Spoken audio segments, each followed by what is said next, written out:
Today, it's a pleasure to have on the show one of the greats, one of the truly great ball players of all time, Cal Ripken Jr., on point.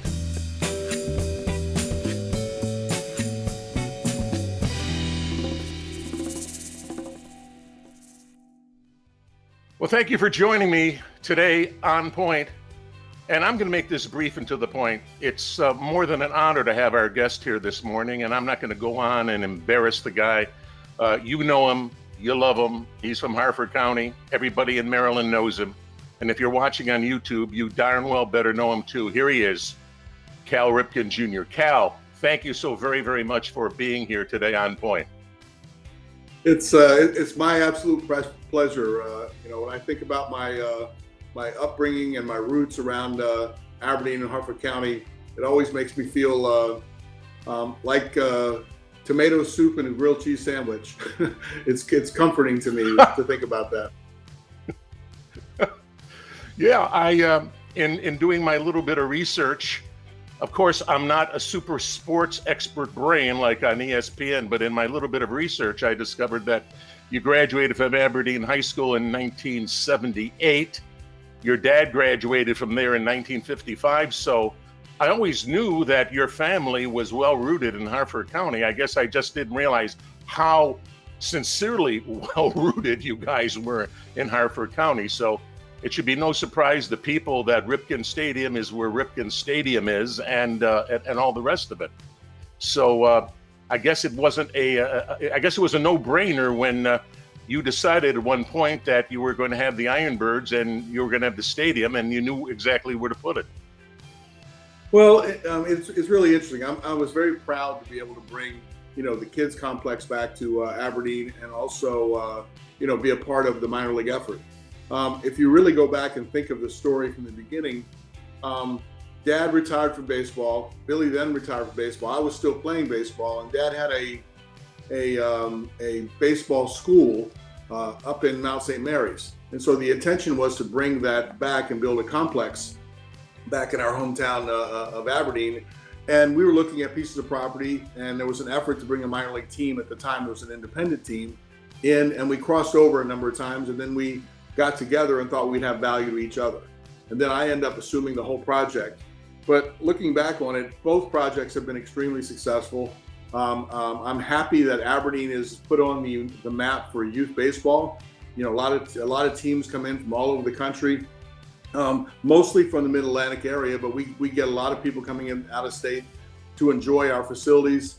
And the minor league team is just a great community gathering point. And in its heyday, when you're selling out every single night coming in there, people really enjoy being with each other. And that's the thing that I'm most proud of, is that I was able to bring, something like that back to my hometown. Haven't the Ironbirds recently become a full season A team now?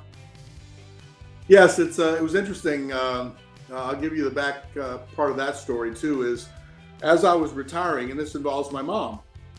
And we just recently lost Mom, so hopefully I can get through talking about her during this time. No, it's perfectly all right. It's part of life's cycle, but it's really hard at the moment to say goodbye to your mom.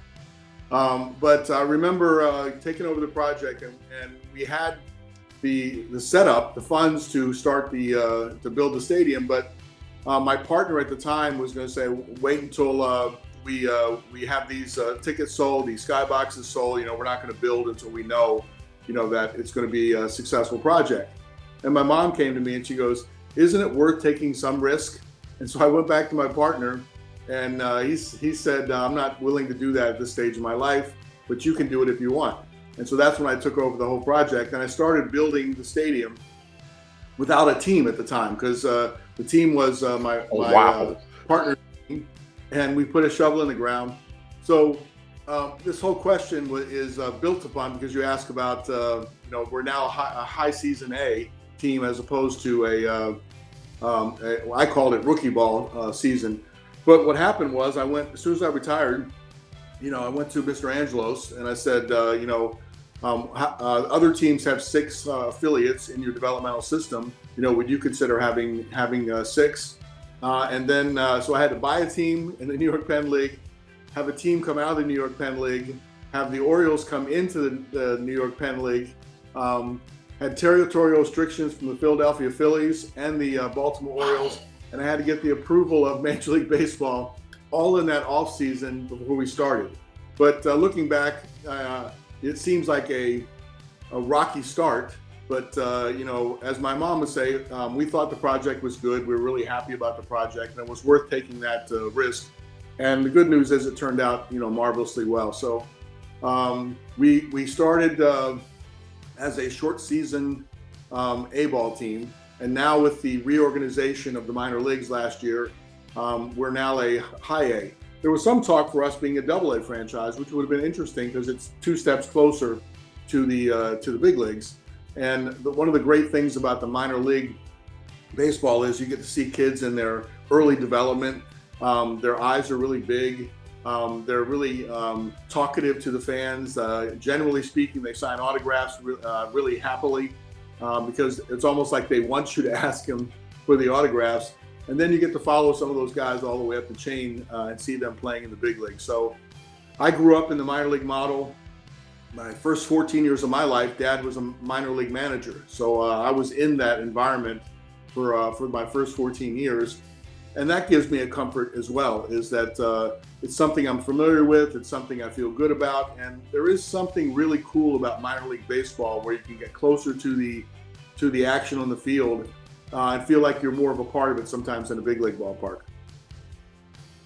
Well, not only are you the Iron Man, but you're the Iron Man with an iron stomach, and you must have, and with iron nerves to do what you did in order to launch the Ironbirds.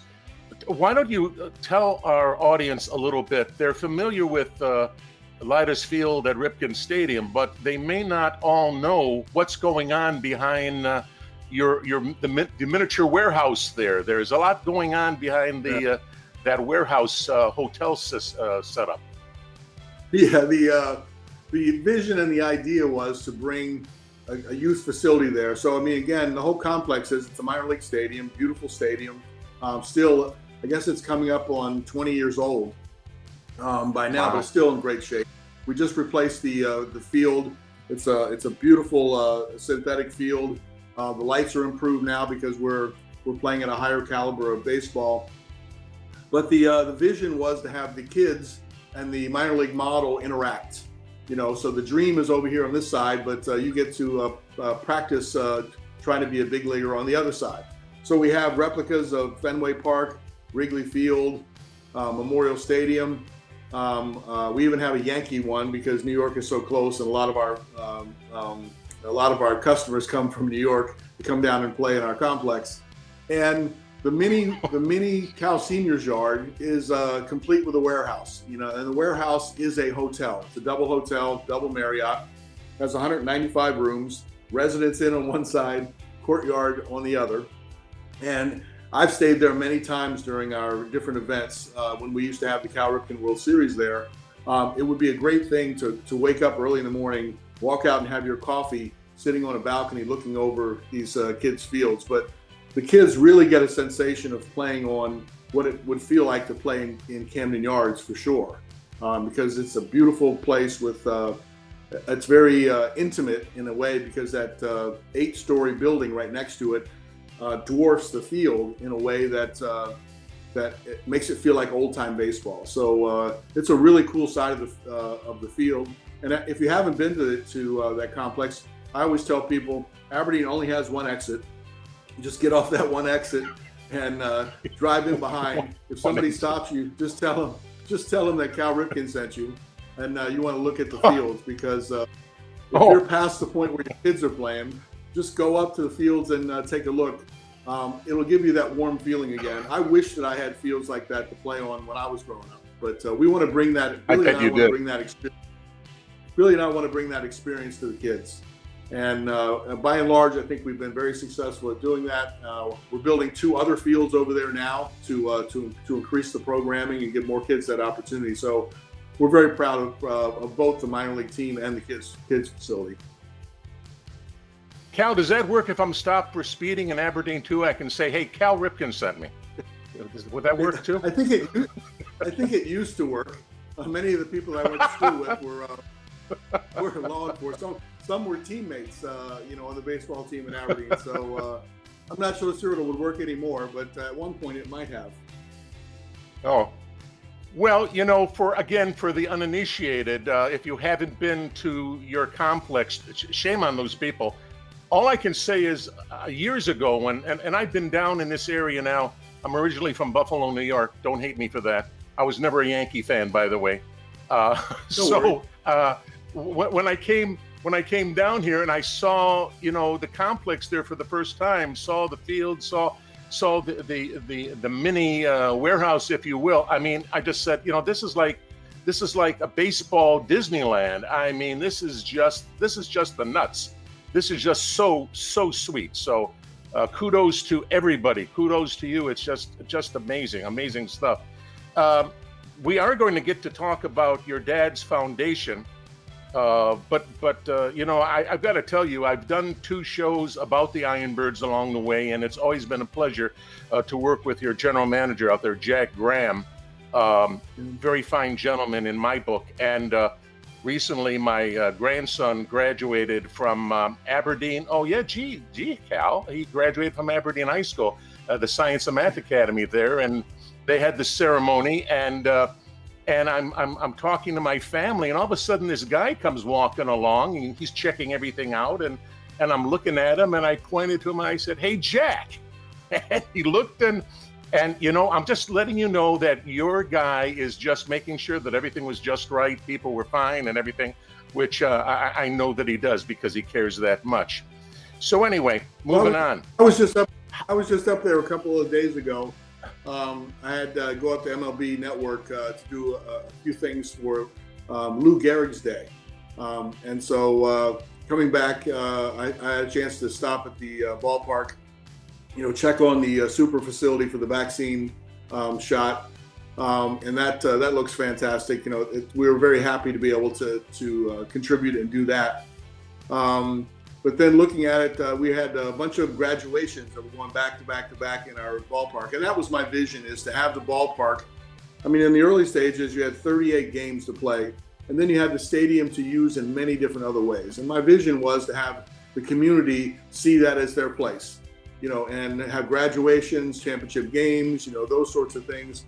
We've allowed local leagues to come in and play at some of our ballparks there to enhance the experience that way. But I always thought of that place in for Harford County and for Aberdeen it was a local community place, and seeing all the people, seeing the busloads of people, seeing graduation, seeing them walking in their cap and gowns, and being able to utilize the facility in the parking lot for things that are really necessary and needed.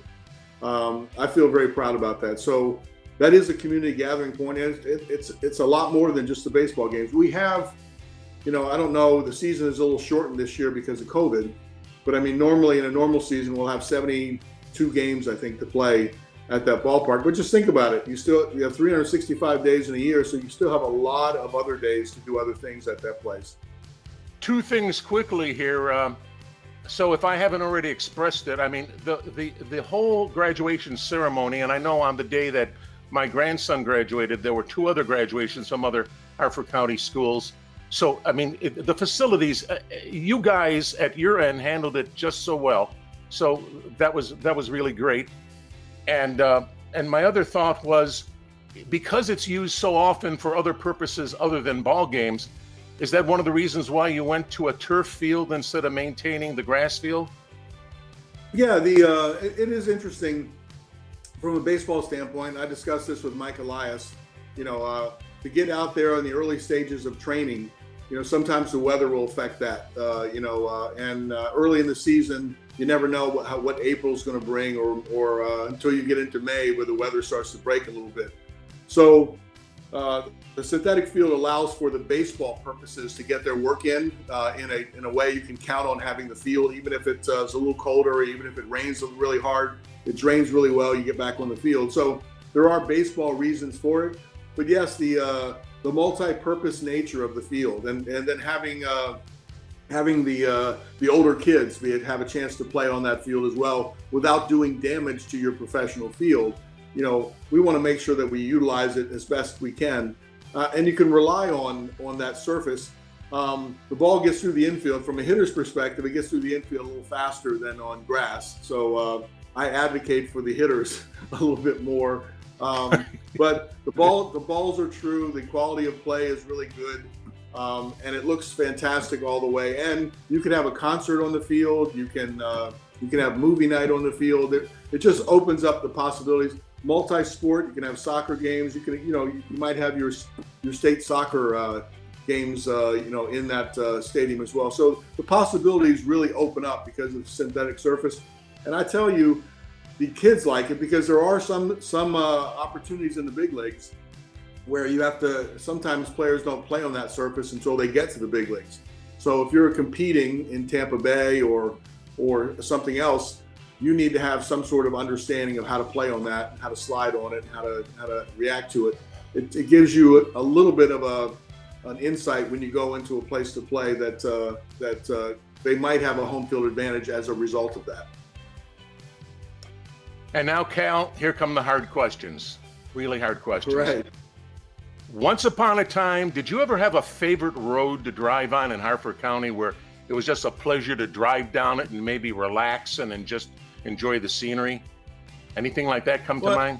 I think you're describing what my life is now at 60 years old. I find it relaxing to go out on a drive and drive across I'm down here in Annapolis, to drive across the Bay Bridge and do those sorts of things. In Aberdeen, when I got my license at 16 years old, what we did was just drive around, and we would meet at different places. And so I knew every back road, every road, where it came out, where it connected. And I believe I burned a lot of gas in those times before I got out of high school, just driving around. So to me, Aberdeen sort of represented, driving around to a couple places. I think even one of the meeting places happened to be where we built the stadium. And so when I think of driving around at 16 years old, all the roads over there were important. 155 was a cool road to drive on. Paradise Road, going down that way. Right. Again, learning the county and learning where all the roads came out. I was pretty good at that at one point. Okay, on other shows, I've asked other people who is their favorite Maryland sports team. I think that's stupid for me to ask you that question. It's either going to be the Ironbirds or the Orioles or both together. So I guess I'll save you from answering that question. I think it's so dark. From the baseball side, certainly. I'll give you a little insight. The Orioles were always my team, growing up, because my dad was with that organization, and they were really good, and it was easy to be a front runner watching the Orioles.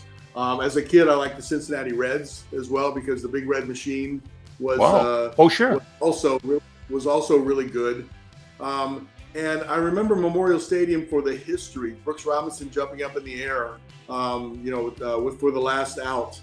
Some of the history there, and I had the opportunity to play in that ballpark, and so I played in Memorial Stadium for the first 10 years. I think I came up in '81, and the last year was '91, and then we went to Camden Yards.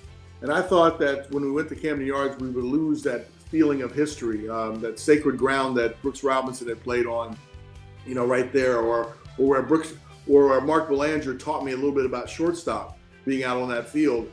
And so I was sad about losing Memorial Stadium. And then when we went to Camden Yards was so great, so new, so nice, and it felt like baseball had been played on there forever, that I didn't feel bad anymore about Memorial Stadium. So baseball, certainly, but I'm a pretty good Ravens fan too. I liked the Colts growing up. I liked having the opportunity to go down there and see the Memorial Stadium turned into a football stadium and having a chance to root for the Colts. But the Ravens have been a wonderful organization. I didn't realize how much I missed football until the Ravens came back. And so I go to pretty much all the Ravens games, and I really enjoy that experience as well. Something you mentioned about your dad makes me want to ask you, since your dad was so well entrenched in baseball, especially with the Orioles, Did that hang over your head in a negative way? Was it hard to get into baseball because of him, or was it just a blessing to have him there as a part of the Orioles? Yeah, more so a blessing, I think. My dad was in professional baseball, but he wasn't. The Ripken name wasn't a prominent name. All the kids around, knew my dad was in the organization, but they didn't see him on TV. They didn't see him anywhere else. So it seemed like a cool opportunity. The expectations for me wasn't that great. I was allowed to make mistakes, learn. I was 5'7", 128 as a freshman in high school at Aberdeen High School. Made the varsity team, I think, because by default we didn't have enough players. And I hit 128 for the first season. I bunted quite a bit. I might have had a record for sacrifice bunts in that particular year, and we weren't very good. And so it's sort of a humbling experience, but I was allowed to go through that experience. I started getting my size. I started to play better. By my junior year, scouts were coming to watch me play and look to draft me into professional baseball. And that's when things really started to change. And it was an advantage, I think, at that point that I had a background in baseball through my dad. So I understood the game. I had the Encyclopedia of Baseball. I had all these other little small books in the form of players to ask questions to. So I had information. I knew the game. I learned the game. The only thing you had to fill in was have the talent to play it. And luckily enough, I had the genetics and the talent to play it. Played really well at Aberdeen High School, then got drafted. And then in many ways, I played baseball in the big leagues for 20 years or 20 plus years. And when I look back on it, I'm thinking, I got to be a kid a lot longer than most people get to be kids. I got to be a kid all the way up into 41. And then I had to grow up after I stopped playing. But what a lucky existence. And I think it was a positive thing to have my dad in baseball, to help me learn. And he was a fantastic teacher. He never really sat and taught me. I learned through him teaching other people by watching him with the minor leaguers and asking him questions. But baseball took him away from me in many ways as a kid, because baseball is a full-time job, even more than a full-time job, and he's away.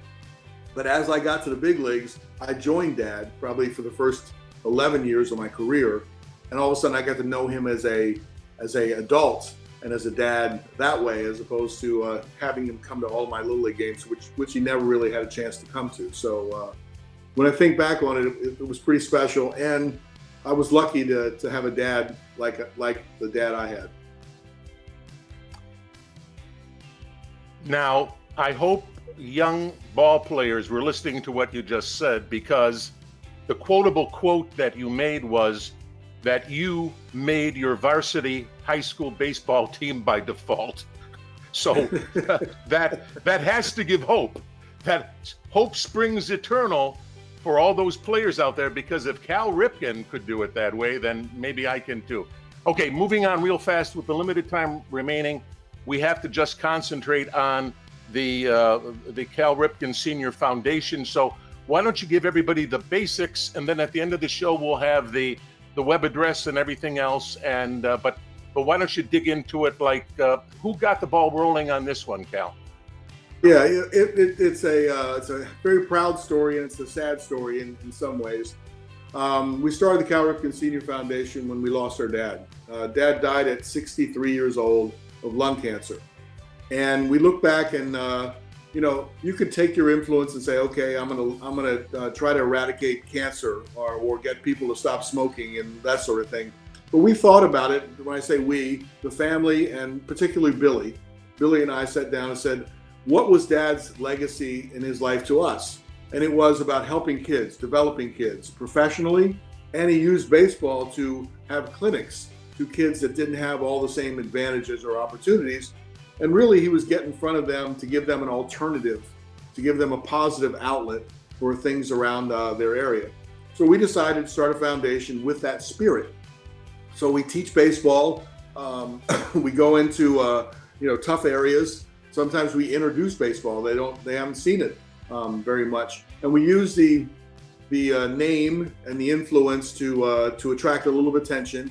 But really, we're trying to match them with mentors that can help them, caring adults that look out for the kids, because that's what kids need. You need it in the family, but you need it in the community, in the neighborhood. And so we just did that. And it's not rocket science, but Dad had a gift at doing that. And our foundation has grown now. We're in virtually every state. I don't think we're in Hawaii, and I don't think we're in Alaska, but I think we're in every state. We've reached, last year we reached over 1.5 million kids.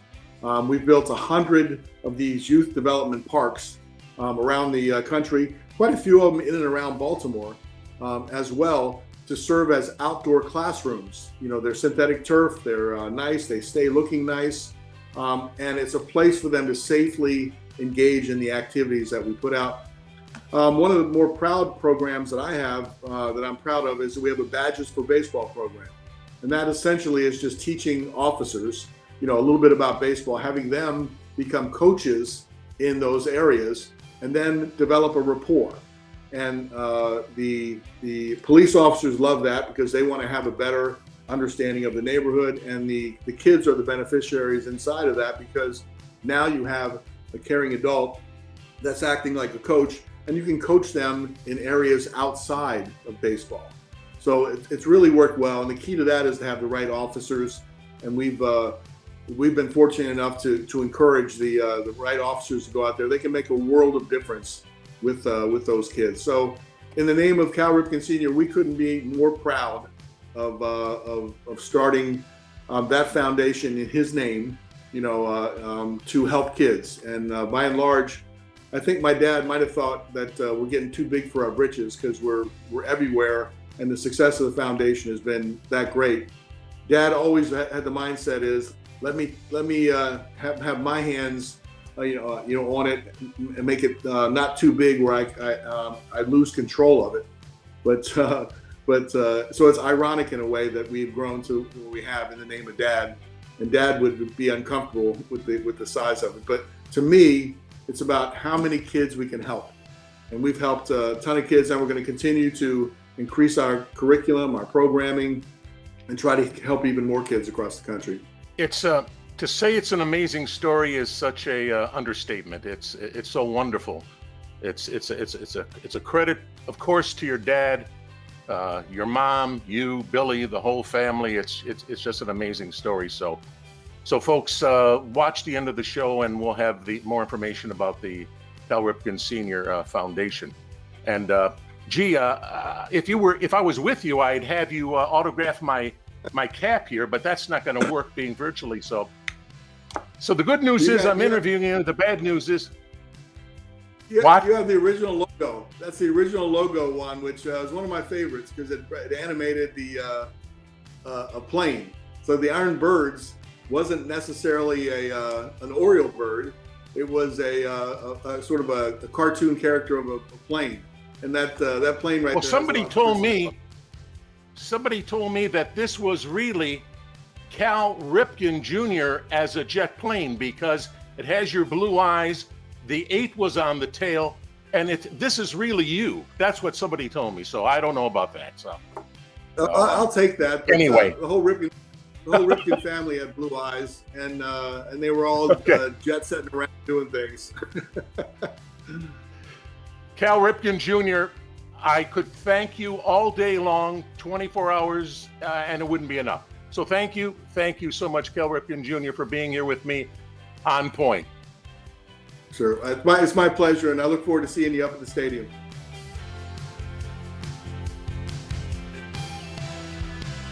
Such an honor to have Cal Ripken here this morning. Just such an honor. And please, as soon as I get off the screen, check all the information on the website for the Cal Ripken Sr. Foundation and find out all the wonderful things that organization is doing for the youth of the United States. So, thank you for your time being with me here on Point.